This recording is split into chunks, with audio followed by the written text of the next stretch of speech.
Hola, buenas tardes. Ante todo, quiero dar mi agradecimiento a los organizadores de este nuevo curso de difusión de Derecho Aragonés, en concreto a Ana, como siempre, y a Fernando, por invitarme de nuevo para hablarles de Derecho Aragonés y más para hablarles, entre otras cosas, de lo que fue el tema de mi tesis doctoral, el derecho de abolorio.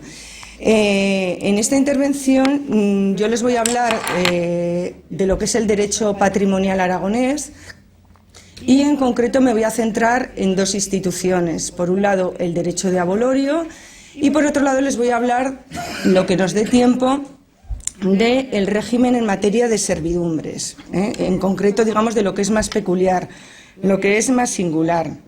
Precisamente en relación con el Vidal Mayor, del que se ha hablado antes, esta iluminación que tenemos aquí es una iluminación del Vidal Mayor, precisamente, una de las preciosas iluminaciones del Vidal Mayor. En concreto, un conflicto, yo entiendo, en materia de luces y vistas, con la separación, las distancias entre edificios.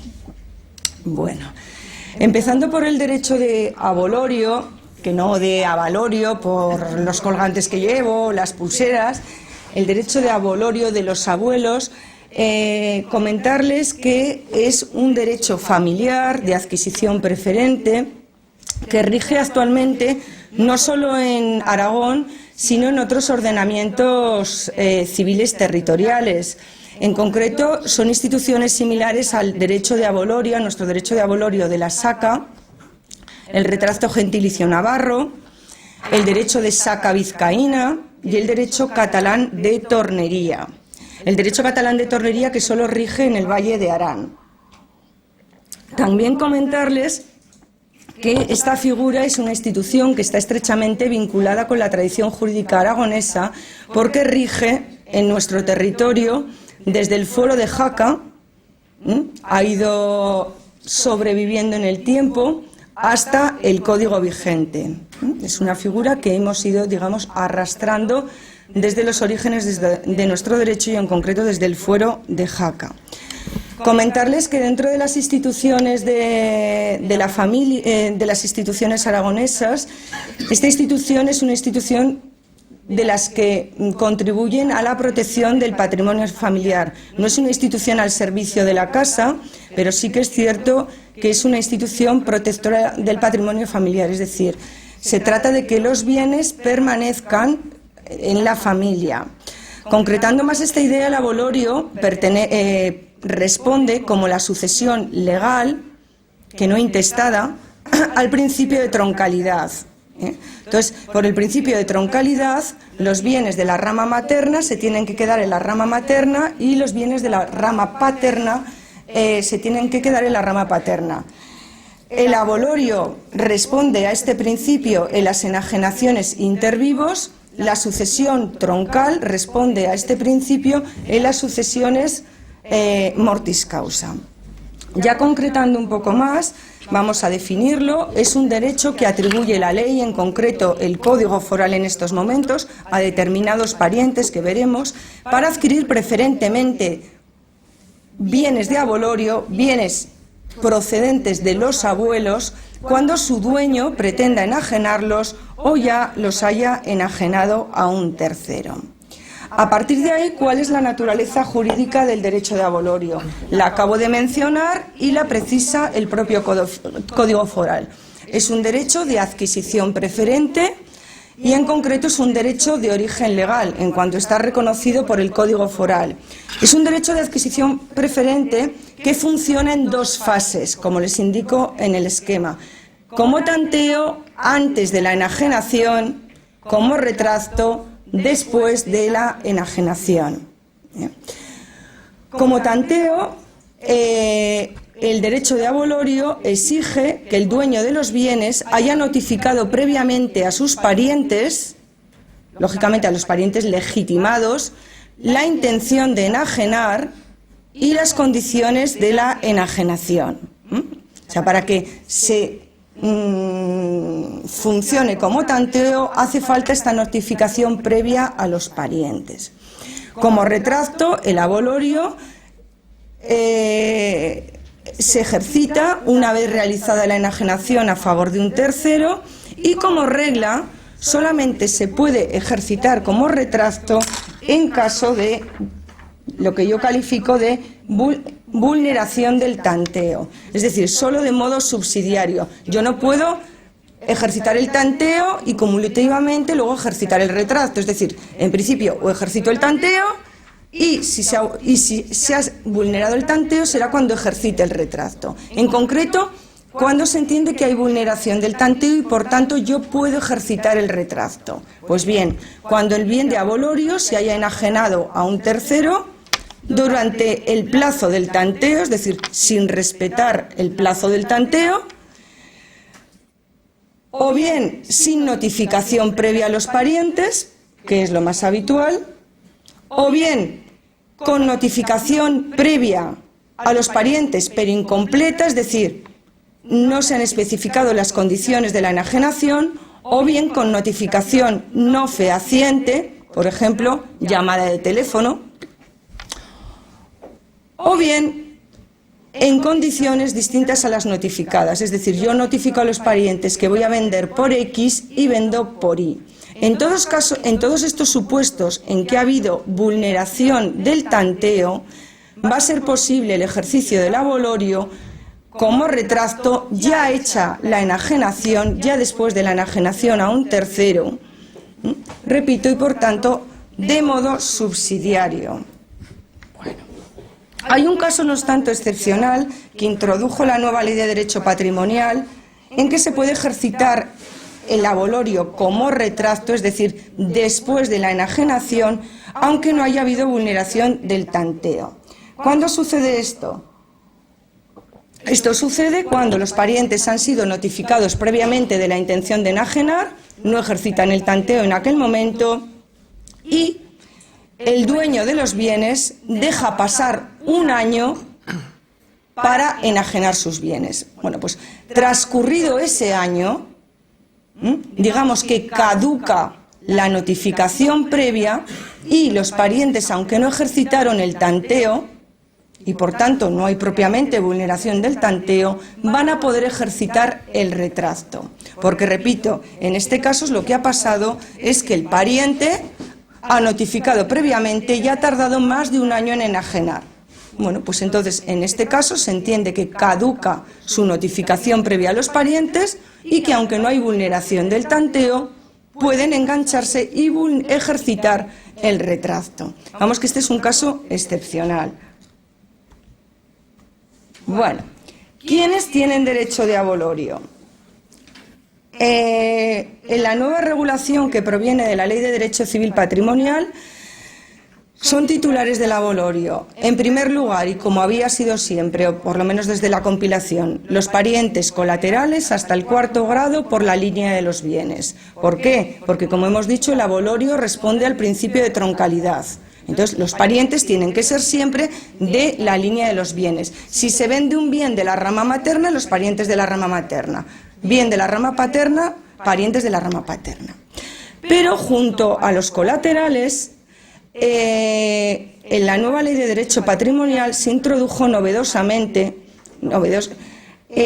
a los parientes en línea recta. Digo novedosamente porque históricamente esta cuestión fue muy discutida, si en los fueros se permitía el ejercicio del abolorio a los parientes en línea recta. Yo no me voy aquí a extender sobre ese tema. Yo en la tesis defendí que sí, otros defienden que no, pero bueno, ciertamente siempre fue una cuestión muy debatida. Pero lo cierto es que con la nueva regulación van a poder ejercitar el abolorio también los ascendientes, pero fíjense que les pongo recobro de liberalidades, es decir, solo van a poder ejercitar el abolorio los ascendientes respecto a aquellos bienes que hayan donado a sus descendientes cuando sus descendientes pretendan enajenarlos a un tercero. Entonces, en este caso, los ascendientes los van a poder recobrar vía el derecho de abolorio. Y, por último, se les permite también, novedosamente, a los descendientes, esto La inclusión de los descendientes fue fruto de una enmienda parlamentaria de Chunta Aragonesista, pero siempre que cumplan dos presupuestos para mí muy limitativos. Primero, que sean mayores de 14 años. ¿Por qué se cree que se hace esto? Pues se cree para evitar fraudes en el supuesto de que un ascendiente venda un bien de abolorio y luego pretenda recuperarlo a través de sus hijos vía representación. Entonces, diciendo que tienen que ser descendientes de mayores de 14 años, en este momento ya no hay representación legal y es el propio descendiente el que en su caso ejercitará el abolorio. Entonces, la explicación es un tanto enrevesada y a mí no me convence, pero bueno. Y segundo presupuesto, que todavía me parece más caótico, tienen que ser titulares ya de bienes de abolorio de igual procedencia. Es decir, si se van a vender bienes maternos, ya tienen que ser dueños de bienes de abolorio procedentes de la madre. Entonces, dos restricciones que no existen para el resto de los legitimados. Parece que fue una solución de compromiso en el último momento en las Cortes para meter a los descendientes, porque, repito, fue muy discutido en los trabajos parlamentarios. Segundo lugar, cualquiera que sea su vecindad civil. No es necesario que tengan la vecindad civil aragonesa, y así lo especifica propiamente el Código Foral. ¿Por qué? Porque estamos hablando de un derecho abolorio que en principio es un derecho, yo entiendo que es un derecho real limitado, y que por tanto aquí lo que se aplica, como veremos, es el estatuto territorial, es decir, la ley del lugar donde están los bienes. Entonces, el bien tiene que estar en Aragón. Si el bien está en Aragón, cualquiera que sea tu vecindad civil, vas a poder ejercitar el abolorio, aunque la hayas perdido, que es muy habitual. Como todos sabemos, la pérdida de la vecindad aragonesa por los 10 años fuera. En cuanto a la naturaleza del parentesco, está claro, puede ser, tiene que ser es un derecho, digamos, de la sangre, gentilicio, por tanto, se restringe al parentesco consanguíneo. Claro está, desde el año 87 incluimos tanto el parentesco biológico o adoptivo. Antes se discutía, pero ahora está claro, principio de igualdad de las filiaciones. Y segundo, se incluye tanto los parientes matrimoniales como los no matrimoniales, por el mismo principio de igualdad de las filiaciones. Sí que es cierto que en derecho histórico se discutió si los adoptivos y los ilegítimos tenían derecho de abolorio y se decía que no, pero esto ya está superado. ¿Qué sucede si colisionan varios parientes en el ejercicio del abolorio? Es decir, varios parientes están interesados en ejercitar el abolorio. ¿Qué criterios de jerarquía establece el Código para solucionarlo? Primero, curiosamente, estos descendientes que para mí son tan maltratados por la compilación, primero se les da preferencia en caso de colisión a los descendientes, claro, siempre que cumplan los requisitos que hemos visto, mayores de 14, titulares de bienes. Entonces, que francamente es difícil que cumplan estos dos presupuestos, sobre todo el segundo. Bueno, en segundo lugar, en caso de que el bien que se vaya a vender sea un bien donado, un bien de abolorio, donado por un ascendiente o hermano al enajenante, el ascendiente o hermano donante, es decir, se le da como un derecho de recobro, pero solo para este caso. El bien que yo voy a vender me lo ha donado mi hermana o mi padre. En este caso tiene preferencia mi hermana o mi padre para recobrarlo vía abolorio porque me lo donó. En tercer lugar, el resto de los colaterales más próximo, criterio de proximidad. Y por último, cuando en igualdad de grado, el criterio de prioridad en el ejercicio, el primero que lo ejercita. Claro, el Código no especifica si el primero que lo ejercita judicial o extrajudicialmente, que para mí hubiera sido importante, por los problemas que hay en los ejercicios extrajudiciales de los derechos de abolorio, creo.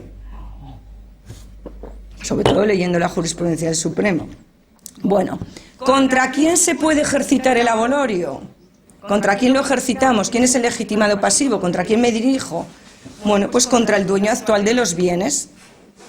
Entonces, evidentemente, si estoy en fase de tanteo, el pariente que pretende enajenar. Si estoy en fase de retracto, el adquirente. Pero claro, el adquirente, siempre que cumpla unos requisitos, tiene que ser extraño a la familia.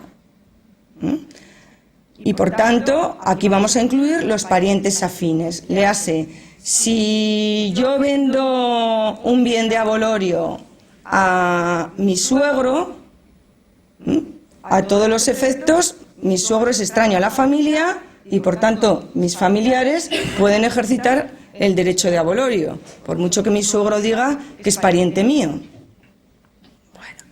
Segundo, pariente de línea distinta, es decir, yo vendo un bien materno a un pariente de la rama paterna. Aquí, a los efectos del abolorio, extraño, principio de troncalidad. Y por último, pariente de la misma línea del bien, pero en quinto o posterior grado. ¿Por qué en quinto o posterior grado? Porque fíjense lo que les he dicho antes. ¿Cuál es el límite que se fija en concreto en los colaterales para ejercitar el abolorio? El cuarto grado. Por tanto, si yo vendo a un pariente de la misma línea dentro del cuarto grado, estoy ya cumpliendo, digamos, la finalidad del abolorio, que es que el bien se quede en la familia, entendiendo por familia, a efectos del abolorio, hasta el cuarto grado. Entonces no tiene sentido que luego llegue otro y ejercite el abolorio, aunque sea más próximo en grado, da igual. Entonces, de ahí esto que dice de pariente de igual línea en quinto o ulterior. Si yo he vendido a un pariente en segundo grado, en tercer grado, en cuarto grado, no se puede ejercitar el abolorio, porque se cumple el presupuesto de conservación del bien en la familia, entendiendo por tal la del cuarto grado. Seguimos. ¿Qué bienes o sobre qué bienes se puede ejercitar el derecho de abolorio? Aunque sobre eso sabe mucho más don Javier Mazana que yo, porque escribió una preciosa y magnífica ponencia en el Foro de Derecho Aragonés, que tuve el honor de compartir con él. Y lo cierto es que siempre que explico esto, siempre vuelvo a revisar su ponencia. No te estoy haciendo la pelota. Es verdad. Bueno, para empezar, tienen que ser bienes inmuebles, pero ciertamente en la última reforma de la Ley de Derecho Civil Patrimonial se va a restringir a inmuebles rústicos, edificios o parte de ellos. Aquí no nos podemos detener, él dedicó una ponencia a este tema porque, claro, hay muchos problemas, primero sobre qué entendemos por rústicos. Claro, el legislador optó por el término rústico, pero claro, el término rústico se utiliza en las leyes de arrendamientos, en el catastro, pero por otro lado las legislaciones urbanísticas hablan de suelo no urbanizable. Entonces, ¿realmente qué es inmueble rústico? Para empezar, parece razonable, como dice Javier Mazana, entender rústico en el sentido de no urbanizable. A mí es la explicación que más me convence. Es decir, aplicar las categorías urbanísticas. Y también tienen que ser, por un lado, inmuebles rústicos o edificios o parte de ellos. Los edificios o parte de ellos en donde se encuentren, en cualquier tipo de suelo, rústico urbano. Pero claro, otra cosa más. Más o menos edificio podemos entender aplicando la ley de edificación, el concepto de edificio, está claro. Pero parte de ellos, otro problema. Parte de ellos es un local, es una plaza garaje, es un cuarto trastero. Yo cuando se aprobó el código,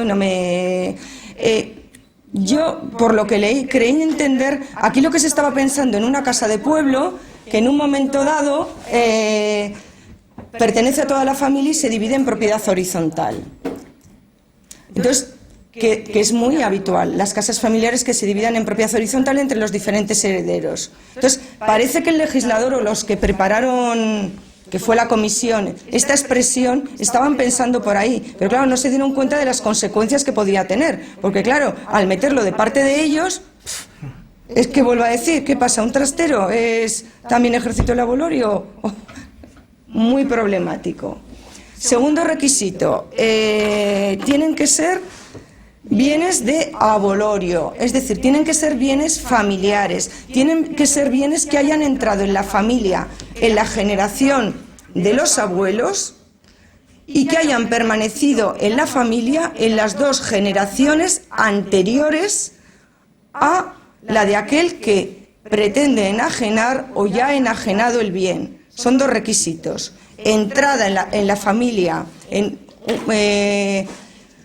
por un pariente de la generación de los abuelos, es decir, abuelo, tío, abuelo, y luego permanencia en la familia 2 generaciones hasta que el dueño actual pretenda enajenar. Y tercer requisito, que se ha introducido novedosamente expresamente más que novedosamente en el código, porque no se discutía, es que los inmuebles deben estar ubicados en Aragón. ¿Por qué? Vuelvo a decir, porque yo, a mi entender, el abolorio es un derecho real y se tiene que aplicar el criterio territorial. Es decir, tenemos que atender a dónde está el bien. 2 previsiones novedosas de la Ley de Derecho Patrimonial fue la posibilidad de ejercitar el abolorio cuando lo que se vende no es un bien completo, sino una cuota indivisa. No es muy habitual, pero yo sí que me he encontrado algunas sentencias sobre este caso. Entonces, en este supuesto cabe el ejercicio del abolorio sobre cuota indivisa. Otra cosa es que se venda el bien completo. Entonces yo tengo que ejercitar el abolorio sobre todo el bien. No me puedo quedar la cuota que a mí me apetezca. Entonces, pero si se vende una cuota o varias, sí que se puede ejercitar. Otra cuestión que se ha resuelto novedosamente es cómo ejercitar el abolorio si se venden varios bienes. Es decir, muchas veces no se vende un bien, se venden pues varias fincas. ¿Qué pasa? ¿Tengo que ejercitar el abolorio sobre todas las fincas que se venden? Pues no. El código da posibilidad de elegir al ejercitante, al que ejercita el abolorio, aunque el precio de la enajenación haya sido única. Entonces, habrá que calcular el precio concreto de ese bien que él pretende adquirir preferentemente. En cuanto a qué enajenaciones originan el derecho de abolorio, decirles que solamente son 2. La más habitual es la venta. Puede ser voluntaria o forzosa. Cuando hablo de venta forzosa estoy hablando de venta mediante subasta o procedimientos similares. No estoy hablando de expropiación forzosa, porque la expropiación forzosa prima el interés público. Y la dación en pago, es decir, cuando yo doy un bien en pago de una deuda. Decirles que de todo, bueno, yo no sé en notaría, pero yo de todas las sentencias que he visto, solamente he visto ventas. Yo no he visto un abolorio en daciones en pago. No sé en la práctica si habréis visto alguna dación en pago. Son ventas siempre, no son daciones, pero bueno. Bueno, en cuanto a las formalidades de ejercicio, ¿qué requisitos formales tengo que cumplir si yo quiero ejercitar el abolorio? Primero, los plazos. Plazos son muy breves, como todos los derechos de adquisición preferente.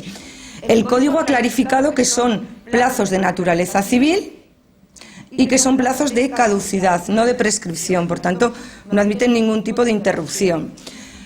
En fase de tanteo, el plazo de ejercicio es de 30 días desde la notificación fehaciente y completa de la intención de enajenar. ¿Qué significa completa? No basta con decir, oye, que voy a vender, sino que hay que especificar las condiciones esenciales de la enajenación proyectada. ¿Qué voy a vender? ¿A quién voy a vender? ¿Por qué precio voy a vender? ¿Cuál va a ser la forma de pago? Y yo entiendo incluso si las garantías, en su caso, que yo lo incluiría dentro de las condiciones esenciales. Es decir, no es una flatus vocis, no es llamar por teléfono y decir, oye, te voy a vender, y se lo cuentas a tu primo. O sea, tiene que ser una notificación fehaciente y completa. Decirles que durante el plazo de ejercicio de los 30 días, el propietario queda obligado frente a los parientes que han recibido la notificación. ¿Qué significa esto? Porque esta frase se introdujo en el último momento. Yo creo que esto significa que, para empezar, los que han recibido la notificación en cualquier momento le pueden exigir el ejercicio del abolorio. ¿Esto significa que el propietario no puede vender? Yo creo que sí que puede vender. Lo que sucede es que si vende, entonces los parientes podrán ejercitar el retracto, porque está obligado durante esos 30 días. También, como les he comentado, esta notificación previa tiene un límite de 1 año, es decir, que si en 1 año tú has notificado a los parientes y no vendes, la notificación caduca y entonces los parientes te van a poder ejercitar el retracto cuando vendas. Bueno, en cuanto a los plazos del retracto, son 30 días. El primero 30 días si es que hay notificación fehaciente de la enajenación, cosa que por lo que yo sé en la práctica no es habitual. No. Y eso que la ley intentó fomentar las notificaciones, pero para mí que con escaso éxito. Y si no hay notificación fehaciente de la enajenación ya realizada, claro, aquí lo que notificas es que, oye, que ya he vendido. 90 días desde que el retrayente conozca la enajenación. ¿Cómo? Por cualquier medio. Fundamentalmente a través de la inscripción registral de la enajenación. Por último, en materia de plazos, comentarles que el Código mantiene el plazo de los 2 años de caducidad del abolorio. Es decir, que a los 2 años de la enajenación, el abolorio sí o sí caduca. Aunque no haya habido con notificación, aunque no haya habido conocimiento, aunque no haya habido, caduca. ¿Por qué? Por razones de seguridad jurídica. Es cierto, el adquirente no lo puedes tener durante un tiempo indefinido sin saber que va a aparecer un pariente por allá a ejercitar el abolorio. Entonces, tiene su razón de ser. Aunque ciertamente este plazo, en caso de que haya ocultamiento de la enajenación, como ha pasado en algunas ocasiones, quizá este plazo habría que modularse. O sea, claro, ¿qué pasa si yo aumento a los 2 años porque me han ocultado celosamente la enajenación? Como a veces pasa. Pero este plazo, bueno, tal como está regulado, sí o sí a los 2 años caduca. En Navarra no es así. En Navarra se establece una modulación para el caso de ocultación maliciosa de la venta. Bueno, el segundo requisito a cumplir, o la segunda formalidad a cumplir, es el pago o consignación del precio. Dese en cuenta que el pariente que ejercita el abolorio, digamos que ocupa el lugar de un adquirente o un futuro adquirente. Entonces, ni el adquirente puede perder dinero si es que ha pagado, ni el vendedor el dueño que todavía no ha vendido va a perder dinero por mucho que quiera ese pariente. Entonces, se trata, digamos, de garantizar la indemnidad patrimonial de las partes afectadas. O sea, yo tengo derecho preferente, pero no me llevo el bien debajo del brazo gratis et amore porque somos parientes. No. Entonces, hay que pagar o consignar el precio de venta, o si es una dación en pago, el importe de la deuda. ¿Cuándo? Dentro de los plazos de ejercicio. Y aquí la jurisprudencia es muy rigurosa. Si pagas fuera de plazo, pierdes el abolorio. ¿A favor de quién? A favor del dueño actual. Si estamos en fase de tanteo, el dueño que quiere vender. Si estamos en fase de retracto, el adquirente. ¿Cómo? Esta ha sido una aclaración, para mí innecesaria, pero bueno, porque ya había jurisprudencia del Constitucional en este sentido, pero bueno, fue una enmienda de la Junta que dice que se podrá pagar en metálico mediante aval bancario o cheque conformado. Aquí lo que se ha hecho es transcribir la jurisprudencia del Constitucional en materia de consignación. Y lo que me parece interesante, siempre que yo conozca el precio, porque claro, ¿qué pasa si yo desconozco el precio de venta? Bueno, pues en caso de desconocimiento, al ejercitante se le va a permitir hacer una consignación o prestar una garantía del precio en que estime se ha realizado la venta. Entonces, si el juez la considera insuficiente, ordenará que se revise y en su caso se complete. Además, si el abolorio se ejercita por vía judicial, no por vía extrajudicial, se exigen dos requisitos formales más, 2 requisitos adicionales más, en concreto para que se admita la demanda. ¿En qué consisten? En que el pariente va a tener que presentar un principio de prueba por escrito del título en que basa la demanda, es decir, un principio de prueba de que esos bienes son de abolorio y que él es pariente, no prueba cerrada, no prueba completa, y segundo, tiene que justificar que ha hecho la garantía o la consignación. Esto, repito, siempre que el abolorio se ejercite por vía judicial. Si se ejercita extrajudicialmente, al margen de los juzgados, no hace falta. Bueno, ¿Qué efectos produce el abolorio? ¿Qué tal voy de tiempo? ¿Qué efectos produce? Bueno, yo ya he ejercitado el conocimiento del abolorio, bien voluntariamente o bien por el juez, se me ha reconocido. Bueno, pues para empezar, el principal efecto, como todo derecho de adquisición preferente, es un efecto subrogatorio. El pariente va a adquirir el bien de abolorio en las mismas condiciones que las enajenadas. Primero. En segundo lugar, va a tener que reembolsar al adquirente, lo que llamo reembolsos definitivos, de una serie de gastos que todavía desconocía en el momento en que ejercitó el abolorio. Entonces, ya en el momento en que, digamos, ya se cierra, pues habrá que demostrar cuáles han sido los gastos de transmisión a ese tercero, pues gastos de escritura, impuesto correspondiente, los gastos de inscripción en el registro de la propiedad, estamos hablando de un inmueble, si le ha dado tiempo a hacer alguna mejora necesaria o útil en el bien transmitido. Claro, los plazos son muy breves, entonces en 30 a 90 días tampoco se pueden hacer muchas cosas, pero hay sentencias que tratan este tema. Bueno, pues este es el momento de que el pariente que ha ejercitado el abolorio cierre todo lo que tiene que pagar, y en concreto estos gastos. Antes ha pagado ya el precio. Bueno, pues ahora le toca pagar todo lo demás, los gastos de transmisión y gastos necesarios y útiles, porque vuelvo a decir, una cosa es que le quite, entre comillas, el bien al adquirente, que le quite porque tiene derecho preferente, y otra cosa es que el adquirente pierda dinero. En ningún caso, a través de los retractos, se pretende esto. Se tiene que garantizar la indemnidad patrimonial total del adquirente.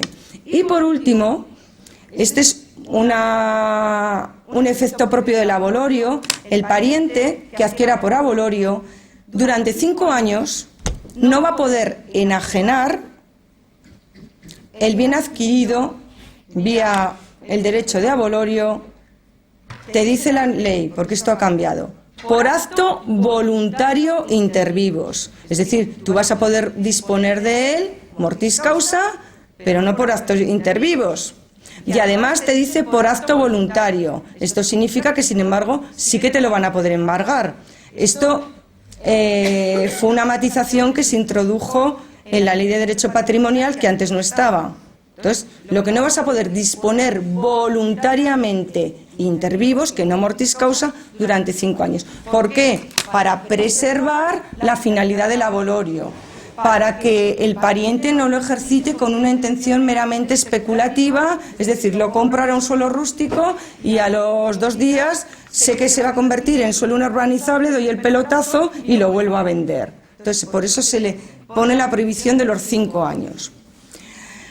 Otra novedad de la Ley de Derecho Patrimonial es que se contempla la posibilidad de renunciar al abolorio. Esto puede parecerles una tontería, pero evidentemente cabe, y esto no estaba claro antes, cabe la renuncia al abolorio anticipada, es decir, antes de que haya ningún tipo de enajenación, porque está claro que si ya ha habido enajenación puede renunciar, pero el tema es qué pasa con la renuncia anticipada. Bueno, pues cabe la renuncia anticipada, pero siempre que sea sobre bienes concretos. Es decir, yo no puedo decir, renuncia al abolorio. Pues renuncia al abolorio sobre la casa de mis abuelos de Pinseque. Es posible. Finalmente, la regulación del abolorio se cierra con unas normas para resolver la colisión de este derecho con otros derechos de adquisición preferente. Imaginen, por ejemplo, que yo como pariente, que se vende una cuota de un bien familiar. Yo como pariente quiero ejercitar el abolorio y el resto de los comuneros quieren ejercitar el retracto de comuneros. ¿Quién tiene preferencia? ¿Yo, pariente, por el abolorio, o el otro que es comunero? Bueno, pues para eso siempre hay unas normas de jerarquía. En la nueva jerarquía, primero se da prioridad a los derechos de adquisición preferente a favor de los entes públicos, a favor de las administraciones, por el interés público que prima sobre el interés familiar. En segundo lugar, al retracto de comuneros. Me parece razonable. Si queremos terminar con la comunidad, lo mejor es que ejerciten el retracto de comuneros los comuneros y así vamos eliminando cuotas. Me parece muy razonable. Tercero va el abolorio y luego los demás derechos legales de adquisición preferente. Bueno, esto en cuanto a la figura del abolorio. En cuanto a las relaciones de vecindad y de servidumbre, ¿cuánto tiempo me queda? Dime. No, lo que quiero no, pero tampoco quiero. Aquí. Vale. ¿Quieren que les explique únicamente de luces y vistas? De relaciones de vecindad y servidumbres. ¿Luces y vistas o quieren que les hable un poquito en general de las relaciones de vecindad y servidumbres y cerrar con luces y vistas? Mejor. ¿Un poco más amplio o un poco más reducido? Vale, lo que quieran. Otra imagen del Vidal Mayor. También. De mi pobrecita versión facsimilar que tengo en casa. Yo no lo tengo, el auténtico. Bueno, vamos a hablar. Bueno, una cosa que mientras empiezo, una cosa que creo que es importante que les comente, es que, a diferencia de otras partes del derecho civil aragonés, que sí que están reguladas de modo completo, sobre todo familia, sucesiones, derecho de la persona, nuestro Código Foral no contiene un derecho completo en materia de derecho patrimonial, porque lo cierto es que tampoco hemos tenido nunca un derecho patrimonial completo. Cuando yo hablo de derecho patrimonial estamos hablando, y ustedes lo saben, de derechos reales y de derechos y obligaciones. Entonces, ciertamente, ya en la compilación, y así se ha mantenido, cuando hablamos de derecho patrimonial, lo único que se regulaba era relaciones de vecindad, servidumbres, abolorio y dentro de obligaciones, contratos de ganadería, que se les dedica un articulito muy breve. Entonces, aquí no tenemos un derecho patrimonial completo, solamente se regulan esas 4 figuras y de momento el legislador aragonés, por lo que yo sé, no tiene intención de desarrollar el derecho patrimonial aragonés. Entonces, lo que se hizo en el Código fue desarrollar esas instituciones que ya existían. Y sobre todo, bueno, aparte de la figura del abolorio, lo que sí que hizo, introdujo una teoría general sobre las relaciones de vecindad y servidumbres muy interesante, que no se recoge en el Código Civil. En el Código Civil, por lo menos para mí, la regulación de las servidumbres y relaciones de vecindad es bastante caótica, porque no hay una teoría general, se mezclan al mismo tiempo los artículos dedicados a relaciones de vecindad con los de servidumbres. Bueno, pues digamos que lo que se hizo en el Código es no solo mantener lo que era más singular aragonés, sino que además introducir una teoría general que para mí me parece muy útil, o para explicarla a los alumnos, de relaciones de vecindad y servidumbres. Empezando por relaciones de vecindad, simplemente quiero recordarles muy rápidamente cuáles son las diferencias en 2 puntos entre relación de vecindad y servidumbres, aunque todos ustedes ya las saben. Una relación de vecindad es una limitación normal del derecho de propiedad, a diferencia de una servidumbre que, digamos, se puede considerar una limitación anormal. Una relación de vecindad es inherente, las relaciones de vecindad van inherentes al dominio, es decir, desde el momento en que tú eres propietario de fincas vecinas, pues ya sabes que hay unos límites derivados de las relaciones de vecindad que generan unos derechos y obligaciones recíprocas, te gusten o no te gusten. Unas relaciones de vecindad o las relaciones de vecindad colocan a las fincas vecinas en posiciones iguales. Las dos tienen los mismos derechos y obligaciones. En cambio, en una servidumbre, como veremos, está la finca dominante y la sirviente. Bueno, digamos esto como las novedades, las singularidades más importantes. Bueno, y las relaciones de vecindad no se extinguen por no uso, a diferencia de la servidumbre, que se extingue por no uso, ¿no?, o por prescripción extintiva. Entonces, las relaciones de vecindad, aunque no las usemos, no se extinguen, ¿vale? Bueno, a partir de ahí, lo primero que hace el Código es, esta normativa, como la anterior viene de la Ley de Derecho Civil Patrimonial, es establecer una teoría general de las relaciones de vecindad. que la he resumido en 4 puntos. Para empezar, te dice que el pacto será la primera fuente de regulación de las relaciones de vecindad. Claro, en coherencia a nuestro sistema de fuentes. En nuestro sistema de fuentes, el estando un escarte es uno de las fuentes del derecho. En defecto de pacto, las relaciones de vecindad se regirán por lo que diga el Código Foral. Segundo, se introduce una presunción de mera tolerancia, es decir, se introduce o se establece la presunción de que los actos que realicemos en el ámbito de las relaciones de vecindad son de mera tolerancia, es decir, que los tenemos que tolerar, pero que no generan ningún tipo de servidumbre. Esos actos de mera tolerancia, no de apariencia de servidumbre.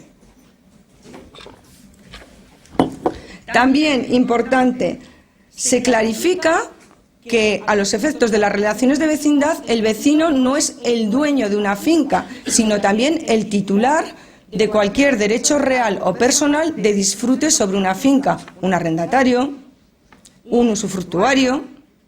Entonces, amplía, digamos, el concepto de vecino. Y, por último, se establece el principio de uso adecuado de las fincas, el jus usus innocui. Este principio viene del derecho histórico de las observancias y se recoge como principio inspirador en materia de relaciones de vecindad. Es decir, una cosa es que seamos vecinos, pero otra cosa es que hagamos un uso adecuado de nuestros inmuebles, de nuestra finca, para no perjudicar al vecino, porque si no estaríamos ante el abuso de derecho. Entonces, se establece el principio del uso adecuado de las fincas. Bueno, a partir de ahí, junto a estas disposiciones generales, el Código establece una serie de limitaciones específicas a la propiedad por razones de vecindad. Son limitaciones legales porque las recoge el Código. Entonces, les aparecen enumeradas aquí. Yo aquí no me voy a detener, pues simplemente, pues por ejemplo, en materia de inmisiones de raíces y ramas, que es muy típico. ¿Qué pasa si el vecino, las raíces, invade mi campo, invade mi casa? Bueno, pues vale, si son ramas, tengo derecho a solicitar su corte al dueño del árbol, es decir, no puedo llegar yo ahí con una podadora en un momento psicópata y cortarle las ramas. Si es de raíces, sin embargo, las puedes cortar tú mismo. Si son árboles frutales, no solamente tienes derecho a que cortes las ramas, sino que tienes derecho a la mitad de los frutos. Además, esto yo creo que más o menos todo el mundo, de una manera u otra, nos lo sabemos. También se fijan unas distancias, muy rápido, unas distancias entre plantaciones. En concreto, cuando entre plantaciones en predios destinados a plantación o a cultivo, no estamos hablando de un chaleo, se establecen unas distancias entre plantaciones. También se establece la regla que qué pasa si yo tengo un árbol en mi finca que amenaza a caerse. Bueno, pues si se amenaza a caerse, pues o lo tengo que arrancar yo o lo retirarán o lo cortarán a mi costa. También se establecen en materia de relaciones de vecindad unas normas para el caso que tenga que pasar por la finca del vecino por razón de obras. Pues estoy obrando en mi finca y tengo que pasar material o tengo que poner un andamio. Bueno, pues se establece, vuelvo a decir, una serie de limitaciones a la propiedad por razones de vecindad. Pero en cualquier caso, la más importante es el régimen normal de luces y vistas, que lo dejamos ahí porque lo enlazaré con la servidumbre de luces y vistas. Esto en cuanto a las relaciones de vecindad. Pasamos a servidumbres. También en servidumbres, el legislador se ha ocupado de establecer una teoría general de las servidumbres que no existe en el Código Foral. Para empezar, se define la servidumbre predial, y la define como un derecho real limitado de goce sobre una finca que llamamos sirviente en beneficio de otra que la llamamos dominante. También aprovecha el Código para distinguir las servidumbres prediales de las servidumbres personales o derechos de aprovechamiento parcial. Entonces, en este caso, no hay, hay finca sirviente, pero no hay finca dominante, sino una serie, un grupo de personas que se benefician de la utilidad de la finca sirviente. Bueno. También aprovecha el código para enumerar los caracteres de las servidumbres prediales.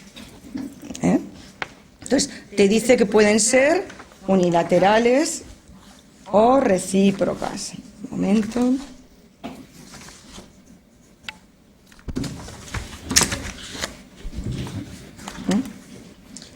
En principio van a ser unilaterales, es decir,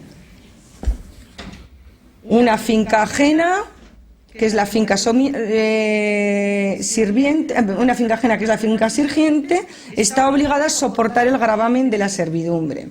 Pero también caben las servidumbres recíprocas, que recíprocamente dos fincas sean dominantes y sirvientes.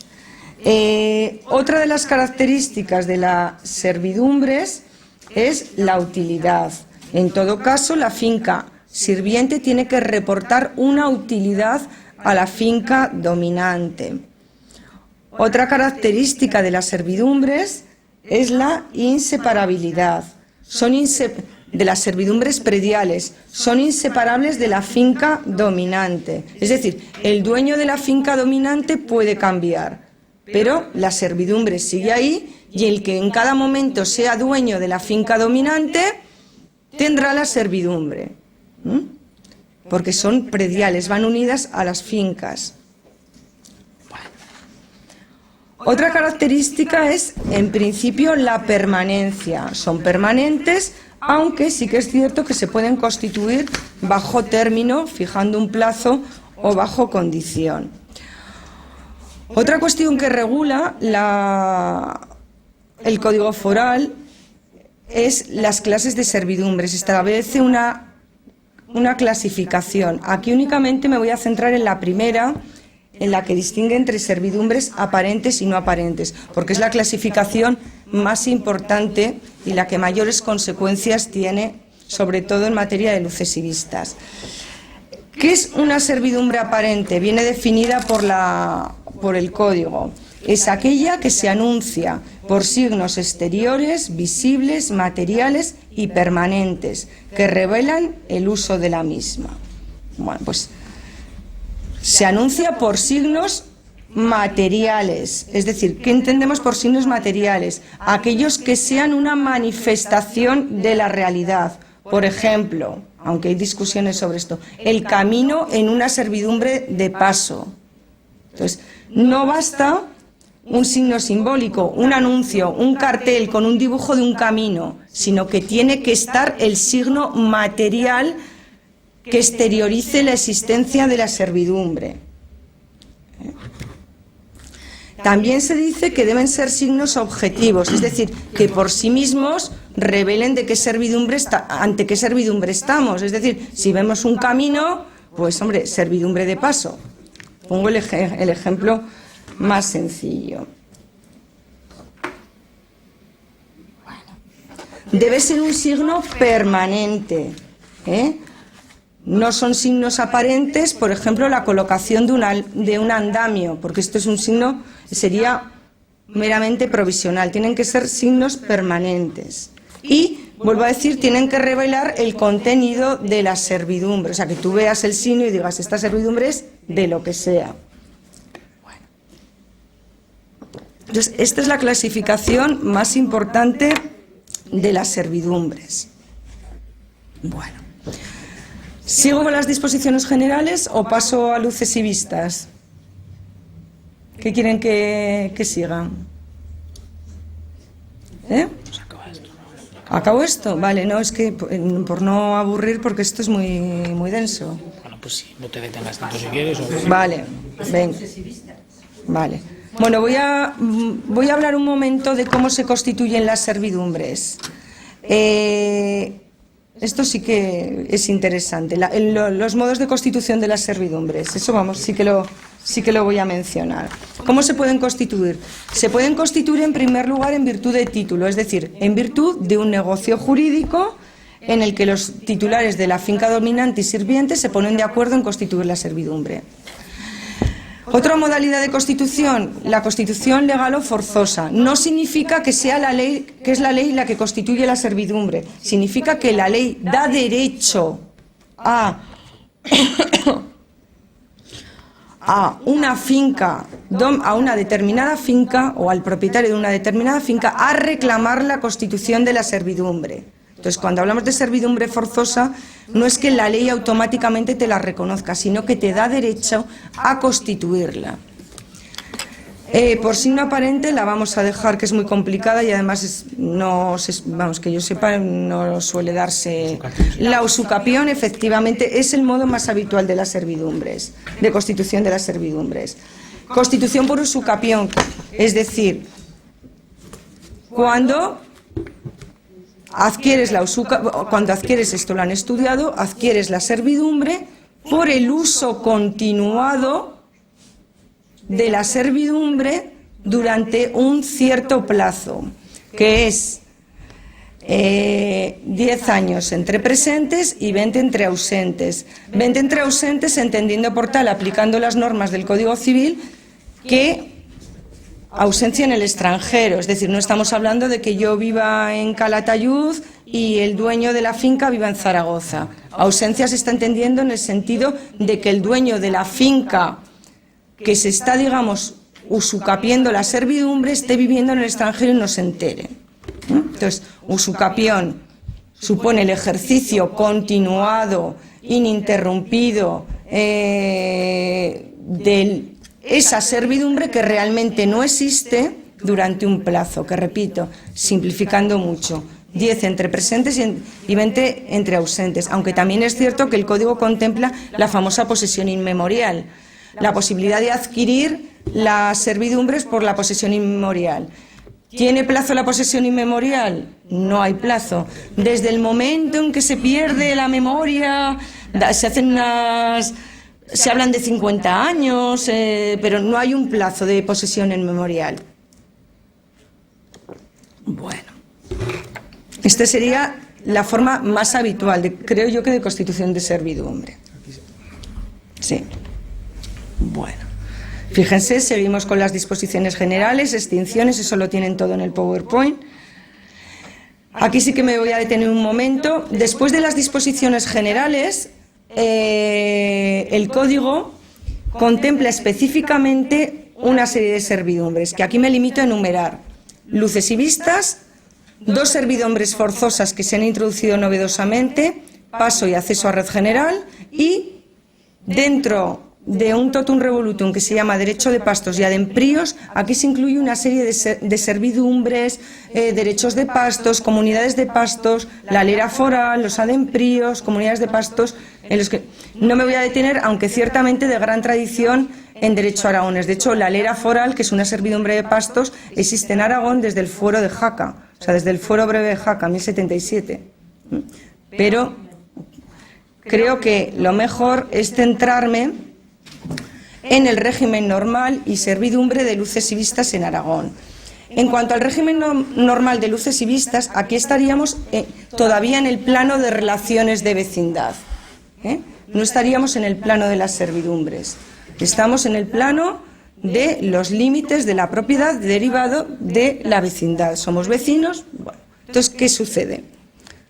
Bueno, pues en este caso, el Código, y siempre ha sido así en Aragón, reconoce el derecho a los dueños de fincas a abrir, y esto creo que todos más o menos lo sabemos, a abrir huecos para luces o vistas, ya sea en pared propia o medianera, sin sujeción a distancia ni a dimensiones determinadas. Es decir, que yo en un momento dado puedo abrir un hueco en mi casa, ya sea pared propia o medianera, para obtener luz o vistas sin respetar ninguna distancia ni ningún tipo de dimensión.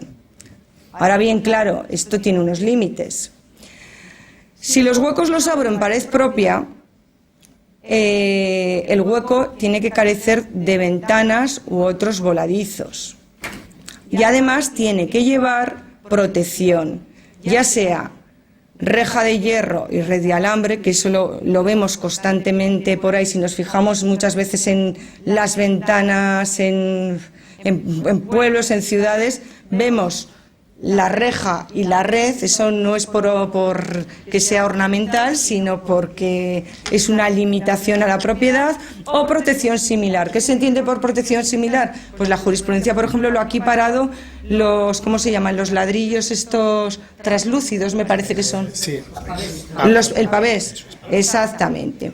Siempre que el hueco que hayamos abierto, las vistas nos las dé rectas a menos de 2 metros, y si son vistas oblicuas a menos de 60. O sea, si yo abro el hueco y tengo vistas sobre el vecino rectas a menos de 2 metros o oblicuas a menos de 60, tiene que llevar la protección.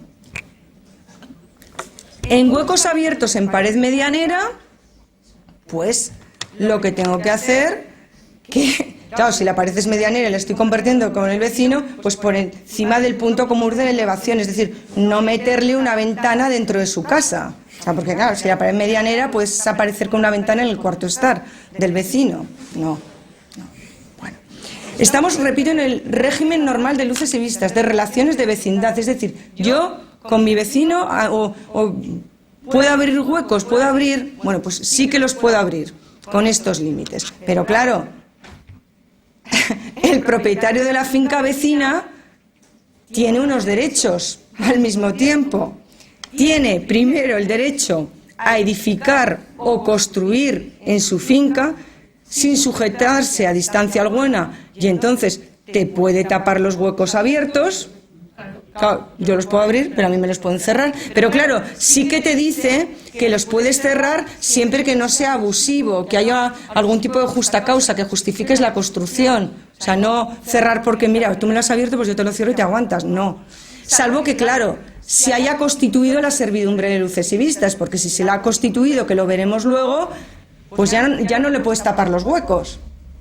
Porque se ha constituido a favor del que me abrió los huecos la servidumbre. Y, novedosamente, se ha reconocido el derecho a obstaculizar o limitar las vistas del vecino a espacios destinados a la vida personal o familiar. Es decir, ya no necesariamente edificar o construir, sino pues ponerte unos setos, ponerte unas figuras, pues yo qué sé, ponerte un biombo, para que el vecino no meta la nariz en tu intimidad.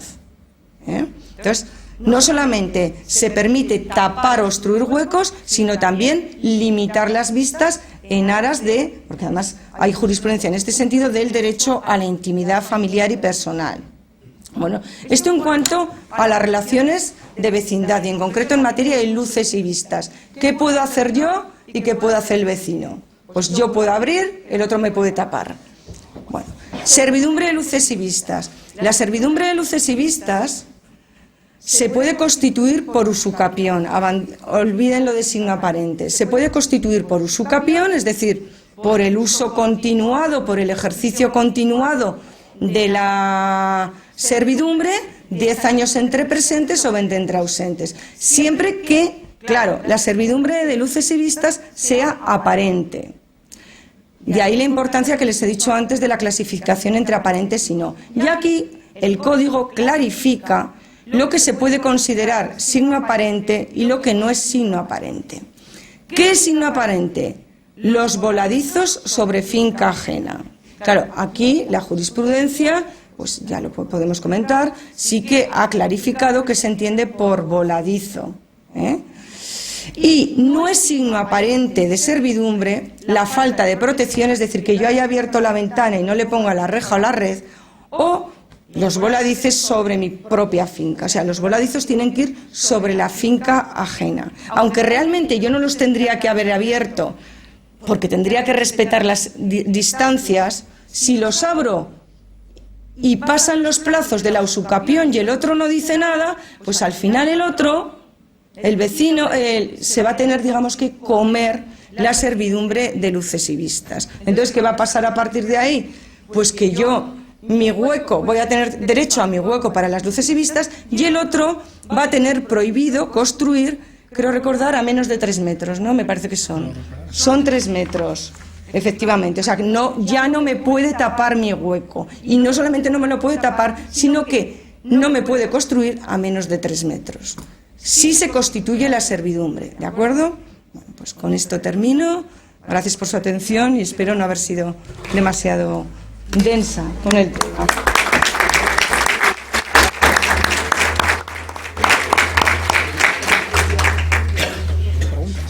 Sí, ¿eh? Sí. Bueno, pues al igual que con la primera intervención, pues la profesora López Azcona está a su disposición para preguntas. Sí, si comentamos alguna cosa, sí.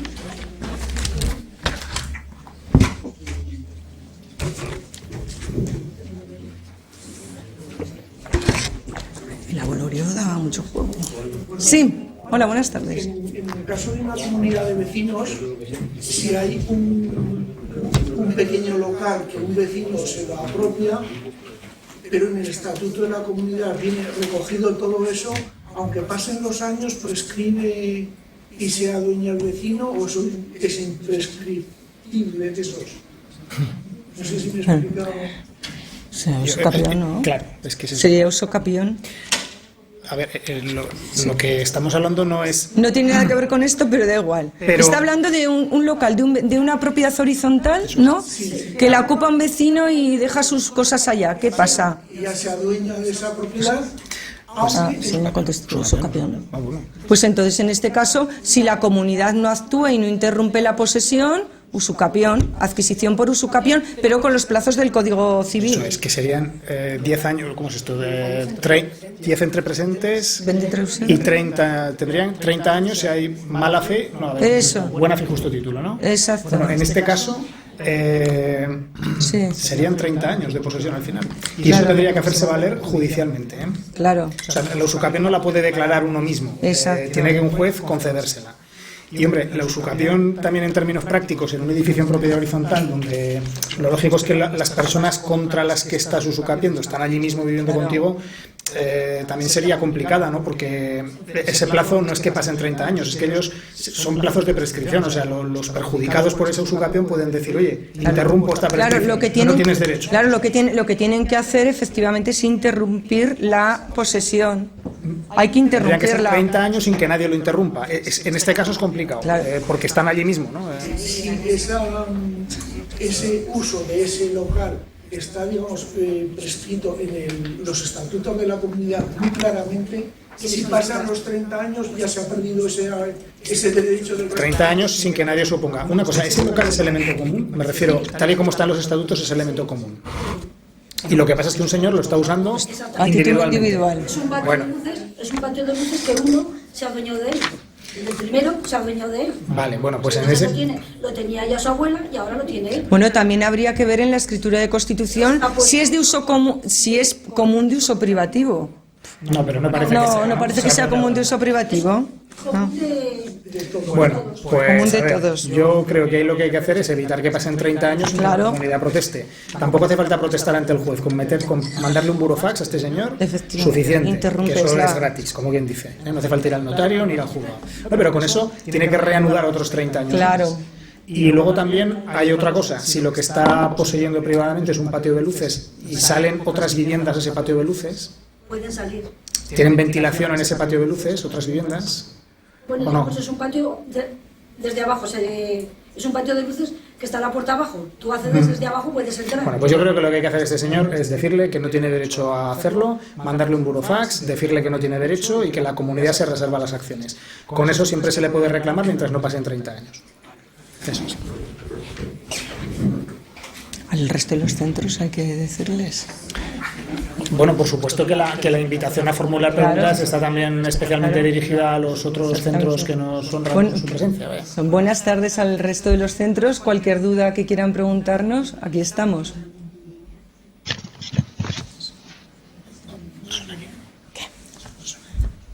Sí. Ya que me confirmarás, para ejercer el derecho de avalorio... Avolorio. Es que es mi derecho y lo... La admisión tiene que ser... ¿Interviews y monetaria? Sí. ¿Para aportación de pagos o Una venta. una donación?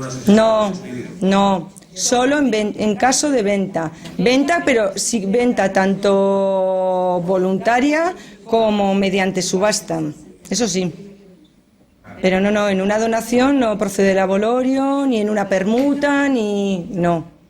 Lo único que procede es en la dación en pago, porque viene a ser una figura equivalente a la venta, pero como hemos dicho antes, en dación en pago es que yo nunca he visto que se ejercite. Y pensando mal, es que es muy fácil camuflar una venta como dación en pago, Claro. siendo malo, ¿eh? O sea, en vez de comprarte un bien, Claro. digo que te he prestado el dinero, me debes y compensamos. O sea, Claro.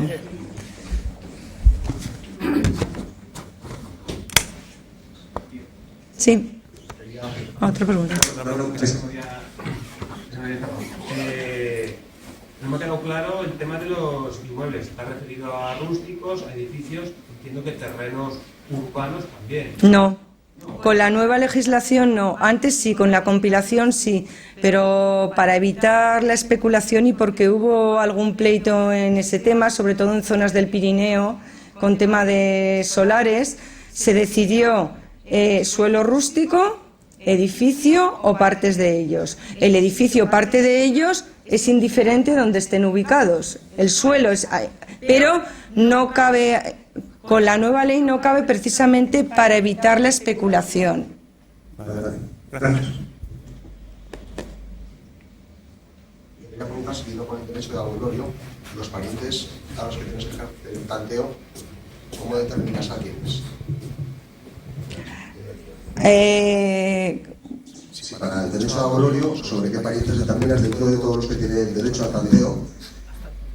¿Cómo notificas a todos? Exactamente, si es a todos o a unos que... La notificación aquí tiene que ser personal, a diferencia, por ejemplo, del País Vasco, donde la notificación se hace por edictos, que a mí no me parece mal esa figura, que se notifique por edictos, porque ciertamente si aquí fracasa el sistema de la notificación es porque se ha articulado como una notificación personal. Entonces, como bien dices tú, a ver, todos mis colaterales hasta el 4º grado, mis ascendientes, mis descendientes. Entonces, efectivamente, y por eso es por lo que yo entiendo que en la práctica fracasa la notificación y al final el avolorio no se ejercita como tanteo, sino que se ejercita como retracto y se ejercita cuando el pariente se entera de que se ha producido la enajenación. O sea, por mucho que el código dijera, vamos a potenciar la notificación, pues es que yo creo que hubiera sido más adecuado que se introdujera una notificación de tipo edictal, como vuelvo a decir en el País Vasco. Como notario, quiero decir que sería lo más correcto. O sea, imaginaros ahora una venta... Y sobre todo los notarios, efectivamente. Imaginaros ahora una venta a un señor que viene a vender una casa, que pides las escrituras y resulta que la cogió de su abuelo, ¿no? La adquirió de su abuelo, y ahora la vende. Le dices, dígame usted todos los parientes dentro del 4º grado suyos que son potenciales ejercitadores de este derecho y vamos a notificarles. Bueno, sería, ¿no? Una notificación por edictos igual es menos segura desde el punto de vista de que se entere el afectado, pero claro, tampoco genera esta incertidumbre que genera el avolorio. Es que en los 2 años siguientes puede aparecer un pariente francotirador que desmonte una transmisión. Entonces Claro, también por eso yo también proponía que el plazo de caducidad se redujera a 1 año en vez de 2 años. Y luego también, me pareció decir ese plazo que se redujera. Te he acordado, perdóname, yo levanto la mano también para luego que tengo una pregunta. Y en el caso de que haya varios parientes interesados en la compra, ¿cómo se podría establecer una prioridad entre ellos? Ya lo he comentado. Primero descendientes, luego ascendientes o hermanos si fueron donantes de esos bienes. Colaterales siguientes por grado y en igualdad de ejercicio, en igualdad de grado, el primero que ejerciten. Claro, lo que pasa que lo que yo he dicho antes, los descendientes los ponen a los primeros cuando luego sus posibilidades para ser titulares de derecho de avolorio con esta legislación son absurdas. Es que no, pero bueno. Yo quiero preguntar sobre una cosa que has dicho ya, pero por... Vale. La posibilidad, una vez que te notifican, Vale. son 30 días para ejercitar el retracto. Sí. Y si tienes conocimiento sin que te notififen, 90. Sí. Y has dicho, forma normal de conocimiento, la inscripción en el registro de la Eso propiedad. parece. Claro. Eso parece. Esto es un recao malísimo que le mando. Quiero decir, pero es que Ya. no es para que lo resuelva, es para que reflexionemos un poco entre todos, ¿no? Porque yo, bueno, como notario, también lo que a mí, por ejemplo, me dejaría muy tranquilo saber. Bueno, muy tranquilo, no es que yo deba estar inquieto por esto, pero claro, por poder advertir a las personas que otorgan una escritura si esa adquisición que estamos haciendo puede ser atacada y en cuánto tiempo, ¿no? Entonces, claro, si realmente la ley fuera más clara en el sentido de decir, se hace la venta, se inscribe en el registro, pasan 90 días... Claro, a ver, efectivamente. Y ya no hay abolorio... Esa fue una de las críticas cuando se modificaron los plazos. Yo defendí que se mantuviera la inscripción registral como, digamos, como hito de cómputo del plazo y que se suprimiese el conocimiento, porque me parecía un hito subjetivo y me parecía peligroso. Bueno, yo hice el primer borrador de legislación. Hubo cosas que me hicieron caso, otras en muchas no me hicieron caso. Todo en la vida. Pero la vida es así. Entonces, una de las cosas que yo propuse es esto, que se mantuviera la inscripción y que el conocimiento se suprimiera porque me parecía muy peligroso, me parecía un hito subjetivo. ¿Desde cuándo conoces lo que tú estás diciendo?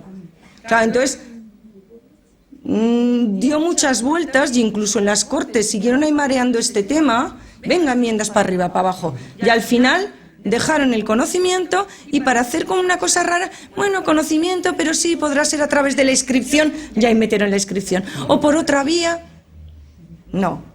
De hecho, en los últimos informes que han hecho, que se han pedido a diferentes colegios, al notarial, no sé si las has leído, cosas posibles de modificar del Código Foral. Una de esas, esta, se trata. Bueno, muy bien. Sí. Pues gracias por la respuesta. Ana. Pues al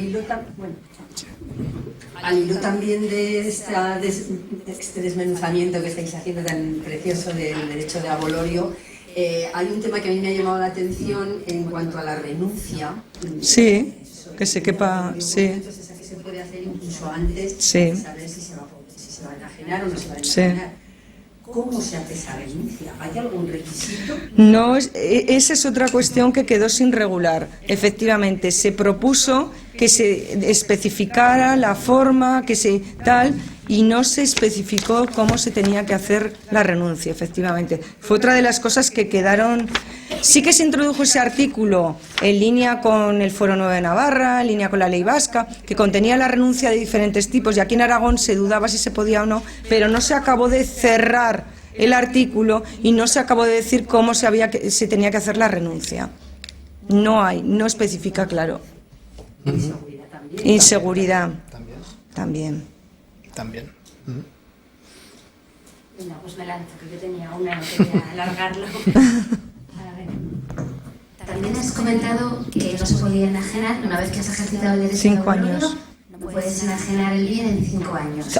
Acto voluntario inter vivos, ¿vale? En ninguna circunstancia. Bueno, la crisis económica, sí, no lo he dicho. Sí, hay una coletilla que yo propuse que se suprimiera o que se modificara, esto no me hicieron caso tampoco, que venía del siglo XIX, la de salvo que vengas a peor fortuna. Esa coletilla viene de la primera ley de enjuiciamiento civil. Entonces propusimos que o se quitaba o se aclaraba, porque claro, ¿qué es la expresión venir peor fortuna? Es un concepto indeterminado, total, con todos los riesgos que lleva, porque además, ¿qué es peor fortuna? Quedarte pobre de solemnidad, que te declaren en concurso, que efectivamente, que empeores un poco, bueno. Entonces todos hemos venido a peor fortuna con la crisis. Todos hemos venido a peor fortuna, claro. Entonces, pero también te voy a decir que yo no sé, pero vamos, lo cierto es que no sé. Yo de momento, no sé si fuera de jurisprudencia, porque yo lo que manejo son sentencias. Claro, la práctica no la llevo más del día a día, pero yo no he visto en ninguna sentencia que se haya tratado. En jurisprudencia, yo no sé si en la vida real se ha podido plantear, pero claro. es que actualmente se puede llegar a plantear. Yo de momento no lo he visto. Pero vamos, estoy de acuerdo, eso o se suprimía o se ataba de alguna manera, no, porque si es una expresión, pues eso, decimonónica, que no tiene sentido. ¿Y hay mucha jurisprudencia sobre el abolorio? Porque es que yo, como institución así del día a día, creo que tampoco tiene tanta presencia como debería, ¿no? Con lo importante que es, o sea... No sé. Pero es que yo creo que muchos abolorios sí que hay jurisprudencia, lo que pasa es que yo creo que muchos se quedan al margen de muchos antes de ejercitar el abolorio, y eso creo que lo sabréis mejor vosotros que yo, y alguna vez yo creo que lo hemos hablado, que al final el que va a comprar echa marcha atrás y al final acaba comprando el pariente, con lo que propiamente tampoco es un ejercicio de abolorio. Yo creo que es lo que más se ve, ¿no, Javier? ¿Qué? Yo creo que la gente no se entera. Vale. No solo de aquí, sino en general. Que la gente no se entera. Cuando vienes de un abolorio, es difícil determinar cuándo vienes de abolorio. Claro. Creo que hay abogados aquí que tienen práctica habitual o se mueven en este ámbito y tienes que definir que es una adquisición a título gratuito, que procede del abuelo, que tiene estas dos generaciones. A título gratuito no, porque cabe en la adquisición por cualquier título ahora, ¿eh? Puede entrar por cualquier vía. Pero 2 generaciones. 2 generaciones sí. Eso es. Insisto. Que la gente no... Un nieto Ya. que le ha dado el abuelo, que me ponemos el mismo ejemplo, ¿verdad? Sí. O sea, un señor de Madrid que se compra un garaje en Grazalli. Claro. Porque encima, claro, lo de... Tiene un nieto, y después el nieto va y vende. Y se suben de abolorio. Esto es muy fuerte. Sí, yo creo que hay... Y luego hipoteca. Hipoteca el comprador para garantizar para pagarla al niño de Madrid. Pues como gente de abolorio, el pariente del nieto se queda sin préstamo, le devolverán el dinero, los intereses, en fin, será bien. Pero yo, ese matiz de la vecindad, y de la territorialidad tengo clara, del bien, lógicamente, pero la vecindad. ¿Exigir la vecindad aragonesa? No lo sé, pero...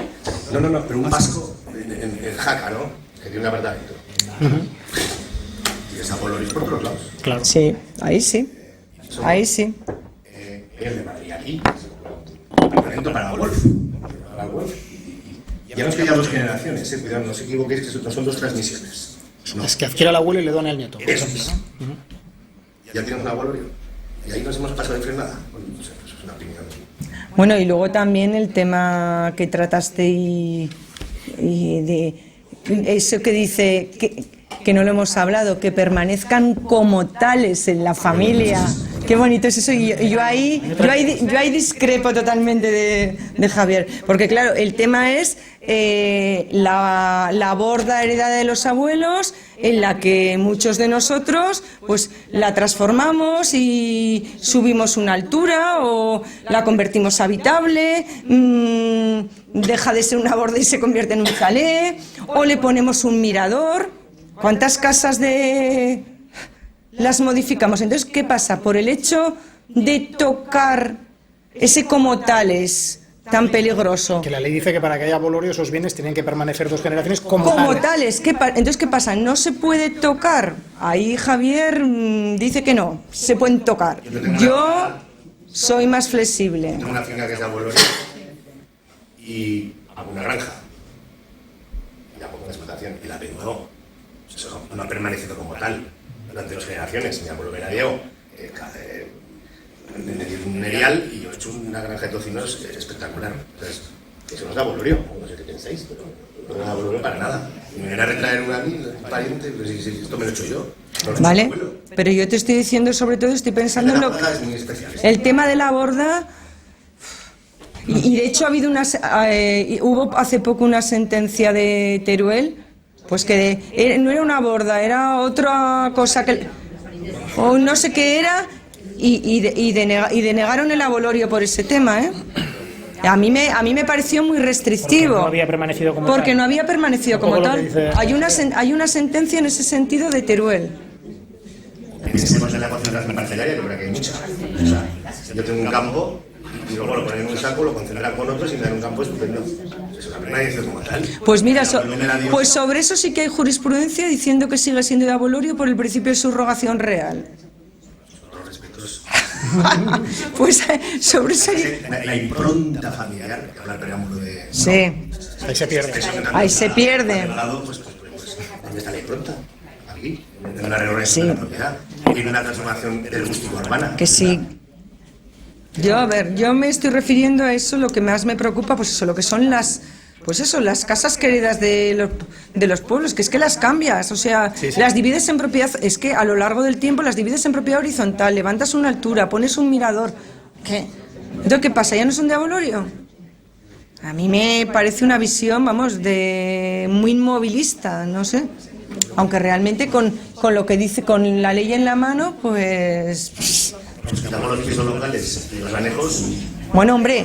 Y dejamos las casas a medias. Hombre, desde luego lo que me parece un disparate es lo de las partes de los edificios. Eso, el que lo metió en la comisión, esa partecita, además pensando en lo que pensaba, que estaba pensando en propiedades horizontales, no se dio cuenta muy bien del alcance que eso podía tener. Y eso se tendría que modificar.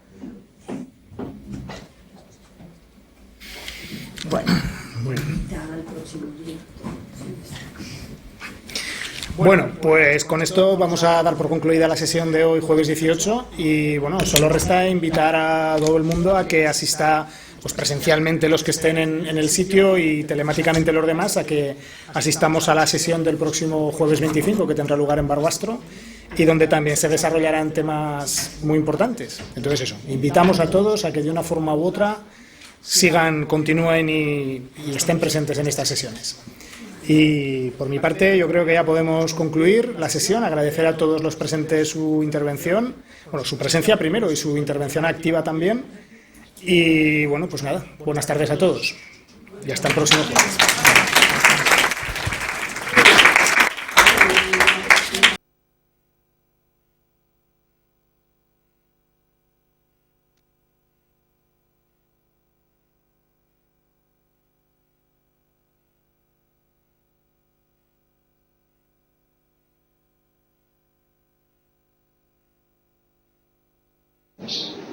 Marta, que desconecto.